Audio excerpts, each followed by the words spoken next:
कभी रोते कभी नहीं रोते, कभी हंस के उड़ा लेते, कभी थोड़ा गुनगुना के उड़ा लेते, कभी रो लेते। आज की कहानी एक माँ की जिसने अपने मुंह का निवाला अपने बच्चों को खिलाया। ऐसी एक कहानी फरीदा बेगम की है। मेरा जो मकान था ना वो मेरे नाम था। जब मेरे बेटे की मंगनी हुई थी ना तो उसकी सास ने कहा बोले बेटे के नाम कर दो, बेटा मेरी बेटी के नाम करेगा। नोक जोक चलती रही। हद से ज्यादा बढ़ गई बात। खाना पीना देना बंद कर दिया, नहाना बंद कर दिया, मेरे कपड़े धोने बंद कर दिए। एक माँ 8 बच्चों को पाल सकती है, 8 बच्चे एक माँ को पाल नहीं सकते। उनकी बीबियां है ना, वो बोलती नहीं सास नहीं चाहिए, अपनी माँ चाहिए। अपनी माँ सुबह से आती शाम तक बैठती वो चाहिए। अपनी सास को कभी सास न समझनी। जिस तरह अपनी माँ की इज्जत करते हो सास की भी इस तरह इज्जत करो। मेरा जो पोता था 10-12 साल का, वो माँ ने ऐसा सिखाया था उसको, वो मुझे धक्का देता था। तो मेरा बेटा बड़ा 3 मरतबा मेरी बहू को तलाक देने के लिए कर रहा था, मैंने उसको रोका। इस गुनाह की माफी तो है नहीं, आप माफ करेंगी? बेटों को करूं, बहू को नहीं करूंगी। उन्होंने मेरा सब कुछ उजाड़ दिया।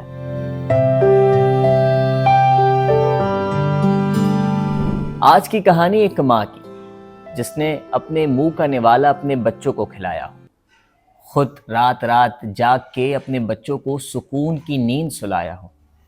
लेकिन आज एक माँ एक ओल्ड एज होम में रह रही है। अपने बच्चों के लिए एक आलीशान घर बनाना हो या बेहतरीन सहूलतें देना हो, लेकिन जब बच्चे काबिल हो जाते हैं तो उसके बाद वो बच्चे अपने वालिदैन को छोड़ देते हैं। ऐसी एक कहानी फरीदा बेगम की है, मेरे साथ मौजूद हैं और इनके 8 बच्चे हैं और आज ये बिनते फातिमा ओल्ड एज होम में रह रही हैं। इनसे पूछते हैं इन्होंने क्या क्या मुश्किलात का सामना किया और ये किस तरह से अपनी ज़िंदगी गुजार रही हैं। आप देख रहे हैं न्यू डिजिटल और मैं हूं अंसार। अस्सलाम वालेकुम मम्मा, कैसी हैं आप? शुक्र अल्हम्दुलिल्लाह बेटा। माशाल्लाह सब बहुत ज़्यादा खूबसूरत लग रही हैं और आपकी तरोताज़ा हुस्न लग रही नवाज़ी हैं। है। ये बताएं क्या हुआ था, यहाँ पे कैसे आना हुआ? बस बेटा बेटे की शादी के बाद ही सिलसिला चला। थोड़ी थोड़ी नोक जोक चलती आस्ते आस्ते ज़्यादा बढ़ गई। यहाँ तक इतनी बढ़ गई तो बस मेरा जो मकान था ना वो मेरे नाम था। जब मेरे बेटे की मंगनी हुई थी ना तो उसकी सास ने कहा चाची मकान किसके नाम है? मैंने कहा मेरे नाम है। बोले बेटे के नाम कर दो, बेटा मेरी बेटी के नाम करेगा। तो मैंने कहा क्यों करूं? नहीं करूंगी, क्यों करूं? मेरा मकान है, मेरे और बच्चे भी हैं। बस वो मकान, मैंने ये लफ्ज़ बोला और मेरे मकान मेरा दुश्मन हो गया। नोक जोक चलती रही। हद से ज़्यादा बढ़ गई बात, हद से ज़्यादा। यहाँ तक वो मुझे खाना पीना देना बंद कर दिया, नहाना बंद कर दिया, मेरे कपड़े धोने बंद कर दिए। फिर मैं नवासी आती थी, कपड़े ले जाती थी, धो लेती थी। फिर नवासी की शादी हो गई तो अपने घर की हो गई। फिर मेरी भाभी मुझे कपड़े धो के देती थी। 15-15 दिन हो जाते थे मैं नहाती नहीं थी। एक माँ 8 बच्चों को पाल सकती है, 8 बच्चे एक माँ को पाल नहीं सकते। नहीं पाल सकती बेटा। बेटियां के ऊपर बात नहीं होती, बेटियां तो पराए घर की होती हैं। दामाद हैं, दामाद की तो फिर बात होती है ना बेटा। कितने बेटे हैं आप? 2। तो 2 उनके साथ नहीं रही आप, क्या मुश्किलात का सामना? तो कहते ना हमारे को माँ नहीं चाहिए ना। उनकी बीबियां है ना, वो बोलती नहीं सास नहीं चाहिए, अपनी माँ चाहिए। अपनी माँ सुबह से आती शाम तक बैठती वो चाहिए। अपना बाप दिन में 3 मरतबा आता है वो चाहिए, सास नहीं चाहिए। वो जो बड़ी बहू है वो भी ऐसी है, तो वो बोलेगी बस सास नहीं चाहिए। पूरा दिन में निकलती थी, सुबह 9 बजे निकाल देती थी और छोटे के घर जाती थी। इन लोगों ने ये बंटवारा मेरा किया था, सुबह वहाँ जाना, रात को यहाँ आना। 9 बजे से अगर पहले मैं 5 मिनट पहले चली जाऊँ ना बेटा, दरवाज़ा नहीं खोलती थी। पूरी बिल्डिंग आवाज़ सुनती थी, दरवाज़ा मैं बजाती थी, पूरी बिल्डिंग सुनती थी आवाज़, दरवाज़ा नहीं खुलता था। अगर दरवाज़ा खुल गया ना तो उस दिन मेरे समझे शामत आ गई। मेरा जो पोता था 10-12 साल का, वो माँ ने ऐसा सिखाया था उसको, वो मुझे धक्का देता था। इस तरह धक्का दे के मेरा कमरा आखिर में था। तो माँ बेटियाँ मिल के मारती थी, तो भले गिरे। मैं खड़ी हो जाती तो मैं गिर जाऊँ। ये बात मेरे बेटे को पता नहीं थी। मेरे बेटे के सामने इस तरह नहीं होता था। जो कुछ करती थी मेरे बेटे के पीछे करती थी, और मेरे बेटे को बताती थी ये आई हमारे पीछे किलकिल कर रही है, हमारे को मेरे बच्चों को ये बोलती, मेरे बच्चों को वो बेटा मेरे पे चढ़ जाए। जो आखिर जो 3 महीने मेरे ऐसे अजियत के निकले ना, अल्लाह किसी को ना दिखाइए ऐसे दिन। खाना पीना बंद, उठना बैठना बंद। अपने बच्चों को, अपने बेटों को क्या आप बना के खिलाया करती थी खाने में? बहुत सारा सामान बना के खिलाती थी। क्या बहुत पसंदीदा खाना कौन सा? बिरयानी, बिरयानी से पाए, श्री पाए। और उन बच्चों ने आपको कभी कुछ बना के खिलाया? क्या खिलाई तो अपने उनको पकाना ही नहीं आता मेरी बहू को, अभी सीख गई है, पहले नहीं आता था, अभी सीख गई है पकाना आप भूखे भी रहती थी? वो। हाँ, तो जब इन लोगों ने मेरा खाना बंद किया तो मैं रोज सब अपने लिए वहीं से बाहर से बर्गर कभी लेकर आती थी, कभी चपाती चिप्स ये ले आती थी, कभी दही ये ले आती थी, अपना बैठ के खाती थी। कभी कभी मैं चटोरी भी हूँ, कभी कभी मैं हलीम लेके आती थी। कभी पैसे ना हो तो फिर भूखे भी सो जाते? हालांकि मेरे में पैसे होते थे मेरे पास, क्योंकि मैं सिलाई करती थी ना, माशाल्लाह। मेरी सिलाई आती थी और मुझे अपनी बेटियां देती थी, मेरा भाई मुझे देता था, मेरी बहन मुझे देती थी। हालांकि मेहरबानी से मेरे पास पैसे होते थे, उनको पता था अम्मा के पास पैसे है। आपकी शख्सियत भी, आपने कहा ना कि मुझे गिराना चाहते थे, मैं नहीं गिरती नहीं थी, गिरती तो आप अभी भी नहीं गिरी हैं नहीं गिरूंगी, और ना गिरेंगी। नहीं इंशाल्लाह नहीं गिरूंगी। थोड़ा सा बताएं क्या बिहेवियर था आपके बच्चों का? आखिर बस में बेटा आप मेरे यहाँ बच्चे पे बहुत कैसे आई? फरमा बरदार थे, वो दोनों के दोनों फरमा बरदार थे, बस शादी के बाद बदल गए। अब मैंने बड़ा संभाला, बहुत रोका, बहुत रोका, यहाँ तक मेरा बेटा बड़ा 3 मरतबा मेरी बहू को तलाक देने के लिए कर रहा था, मैंने इसको रोका। मैंने कहा नहीं बेटा नहीं, बच्चे छोटे हैं, पल जाएंगे, संभल जाएंगे। मैंने कहा नहीं, माँ माँ होती है, नहीं नहीं। जब हद से बात बढ़ गई ना, फिर मैंने अपने बेटे को कहा, अल्लाह रसूल को हाजिर नाजिर करके मैं इमरान तुम्हें कहती हूँ, मेरा माँ का हुक्म मैं तो इसको तलाक दूँ। मेरा ये लफ्ज़ निकालना मेरे लिए और मुसीबत होगी, फिर तो मेरी ज़्यादा मेरे लिए दुश्मनी हो गई। तो अजियत तो चल रही थी। इतवार का दिन था, मेरा बेटा घर पे था, सोया हुआ था, लेटा हुआ था, तो ये इसका रोज़ का मामूल था, 4 लफ्ज़ मेरे पे थे, रुल के मरी है, कुटनी, बहू जादूगरनी, बोलती थी? बहू जादूगरनी मरती नहीं है, ये 4 लफ्ज़ मेरे पे होते थे। तो मैंने बेटे को कहा देखो दीदी मुझे बार बार यही कहती है, उठ के सुनो तो सही। उसको पता था ही बोलती है। मौजूद था आपका बेटा? हाँ, लेटा हुआ था, मौजूद था, तो मेरी बात सुन के फिर लेट गया। मुझे बड़ा दुख हुआ उस टाइम पे, कुछ तो बोलता है उसको मुंह को, नहीं बोला।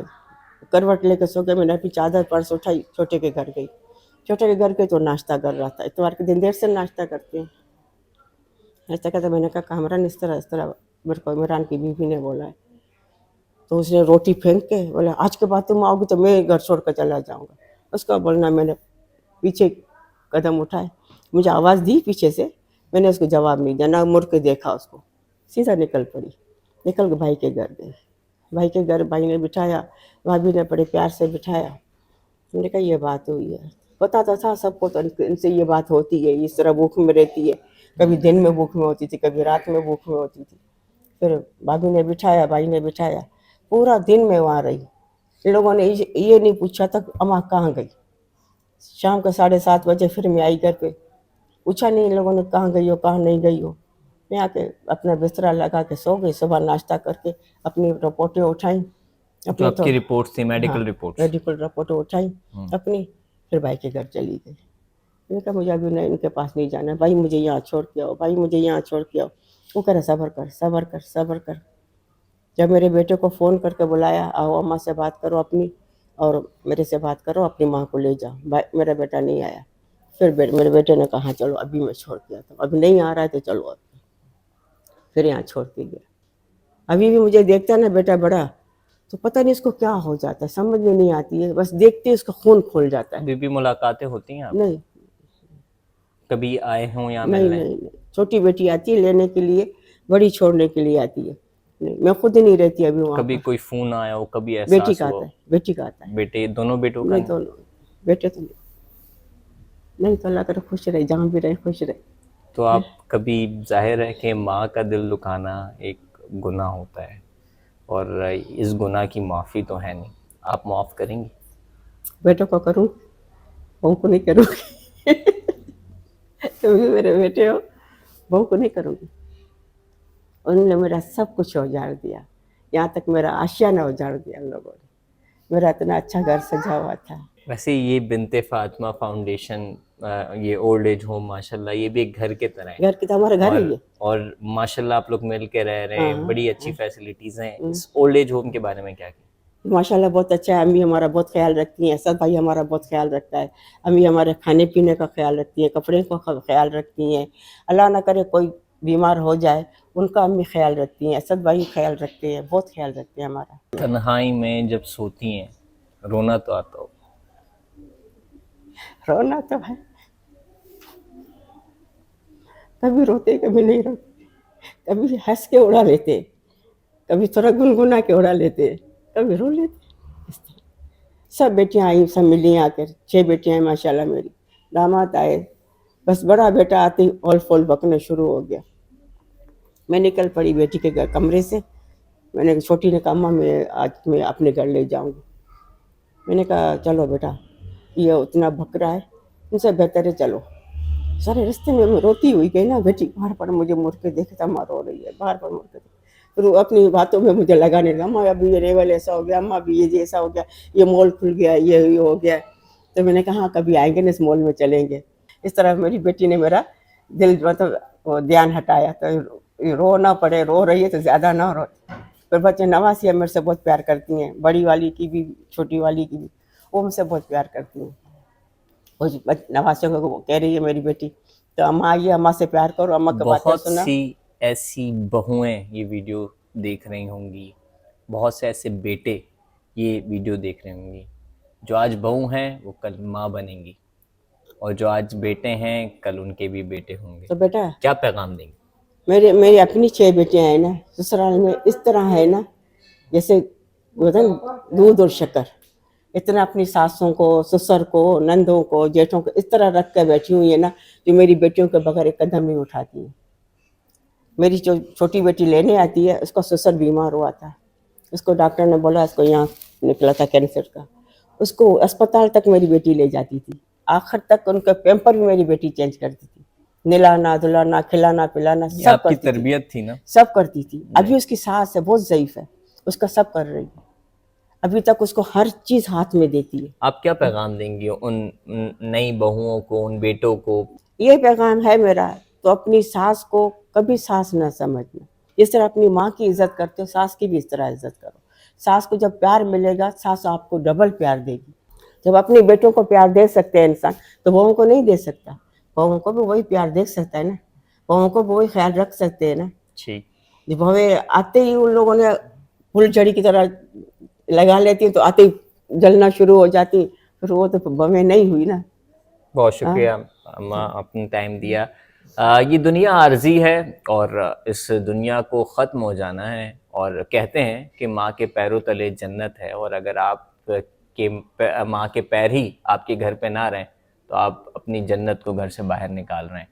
और वो बहुएं जो कि समझती हैं कि ये दुनिया ऐसे ही रहेगी, तो बिल्कुल नहीं, कल वो भी सास बनेंगी, माँ बनेंगी, बिल्कुल बने। और ये वक्त पलट के आ सकता है। ये सब इम्तिहान है, इस इम्तिहान में आप अपनी वालिदा से जन्नत हासिल करते हैं या फिर अपनी दोज़ख का इंतज़ाम करते हैं, ये आपके ऊपर है। उम्मीद करते हैं वीडियो आपको पसंद आई होगी। मज़ीद अपडेट रहने के लिए देखते रहें न्यू डिजिटल।